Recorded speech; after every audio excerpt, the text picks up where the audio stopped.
नमस्कार, श्री स्वामी समर्थ। आता हा व्हिडिओ बघितल्यावर तुमच्या लक्षात आलं असेल की आपण कुठे आलो आहोत। आपण आलो आहोत छानपैकी असं गार्डनमध्ये। संध्याकाळची वेळ आहे। हा व्ह्यू बघा किती सुंदर आणि किती छान दिसतोय।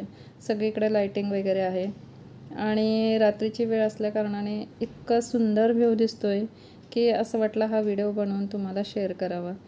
आता या व्ह्यूमध्ये तुम्हाला दिसत आहे की इथे जास्तीत जास्त शिवाजी महाराजांचे सर्व माहिती देण्याचा आपल्याला इथे प्रयत्न केलेला आहे। म्हणजे एक्झाम्पल सांगायचं म्हटलं तर इथं हे शिवाजी महाराजांचं स्मारक उभा केलेलं आहे।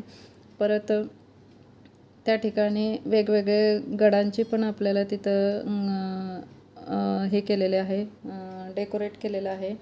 तर ते इतकं सुंदर दिसत आहे की असं वाटतं की आपण किल्ल्यावरच आलेलो आहोत।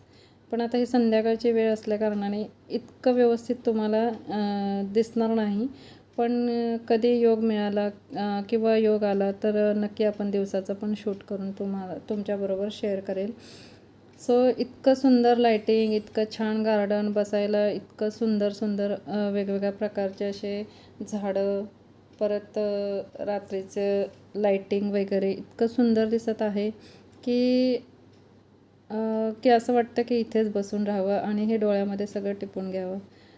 त्यामुळे असं वाटलं की हा व्हिडिओ तुम्हाला शेअर करावा। खूप सुंदर आहे बघा आणि इतकं छान वाटतं ना की असं बघतच बसावं वाटतं। इथे बघा शिवाजी महाराजांचं स्मारक उभा केलेलं आहे आणि आजूबाजूला वेगवेगळ्या प्रकारची झाडं आहेत, लाइटिंग लावलेली आहे आणि इथे 2-3 प्रकारचे जे काही आपले गड आहेत, शिवनेरी गडाचे पण प्रतिकृती इथं उभा केलेली आहे।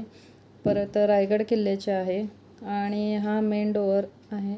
इतकं सुंदर आणि इतकं छान नजारा आहे ना की असं वाटतं हे बघतच बसावं। आणि काही ठिकाणी तर असं राज्याभिषेकचं पण इतकं सुंदर असं तिथं डेकोरेट केलेलं आहे की खूप छान वाटतं ते बघायला आणि इतकं सुंदर आहे ना की बघतच बसावं असं वाटतं। बऱ्याच गोष्टी आपण म्हणतो बागेमध्ये आपल्याला झाडे, फुले किंवा बसण्यासाठी वेगवेगळ्या प्रकारचे बाग किंवा मुलांना खेळण्यासाठी खेळणी, झोके वगैरे असे वेगवेगळे व्हरायटी बघायला भेटतात। पण ह्या गार्डनमध्ये एक वेगळी खासियत आहे की या ठिकाणी तुम्हाला वेगवेगळ्या गडांची माहिती किंवा वेगवेगळ्या गडांचे तिथे गड उभारलेले आहेत। एक्झाम्पल सांगायचं म्हटलं तर इथे शिवनेरी किल्ल्याचं पण इथं प्रतिकृती उभा केलेली आहे। परत रायगड किल्ल्याची केलेली आहे आणि राज्याभिषेक जे झालेलं आहे त्याचंसुद्धा छान असं डेकोरेट केलेलं आहे। इतकं सुंदर वाटतं बघायला। हे बघा किती सुंदर असा नजारा आहे, खूप छान आहे। एखाद दिवस ह्या गार्डनचा मी मोठा व्हिडिओ करून नक्की तुम्हाला टाकेल। खूप सुंदर असा व्ह्यू आहे। जास्त वेळ आम्ही थांबलो नाही, फक्त थोडंसं 10-1 मिनटं बसलो कारण संध्याकाळची वेळ झाली होती आणि गार्डन पण बंद व्हायची वेळ झाली होती, त्यामुळे जास्त वेळ काही थांबता आलं नाही। तुम्हाला व्हिडिओ कसा वाटला नक्की सांगा।